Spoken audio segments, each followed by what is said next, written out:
ঢাকার পাম্পগুলোতে তেলের একটা সংকট দেখা যাচ্ছে এবং এর পাশাপাশি কিন্তু দেশের বিভিন্ন জেলাতেও জ্বালানি তেলের সংকট রয়েছে। কোথাও কোথাও ফিলিং স্টেশন বন্ধ হয়ে গিয়েছে।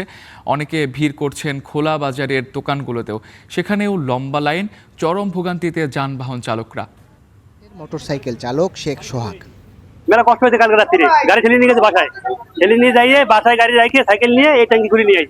বাগেরহাটে বেশিরভাগ ফিলিং স্টেশনে জ্বালানি তেল সরবরাহ বন্ধ।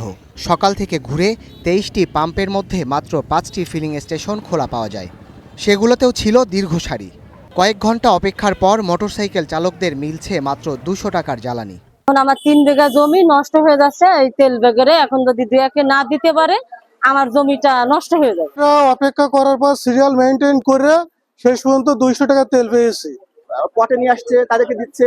যারা একটু পুলিশের লোক বা অন্যান্য প্রভাবশালী লোক তাদেরকে বেশি বেশি করে তেল দিচ্ছে।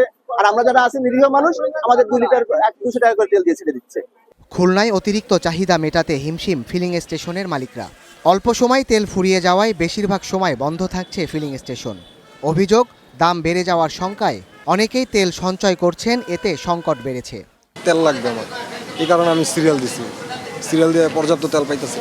আমার লাগতো 3000 টাকার তেল নিতাম, তা 10 লিটার দিছে। আমার বিক্রি ছিল আগে মনে করেন 2000, এখন তো 8000ও কুলোচ্ছে না। এত পরিমাণ ভিড়, এত পরিমাণ মানে পাবলিক তেল আছে, এই তেল আমরা কোথা থেকে পাবো? 3000 করে তেল পাচ্ছি আমরা।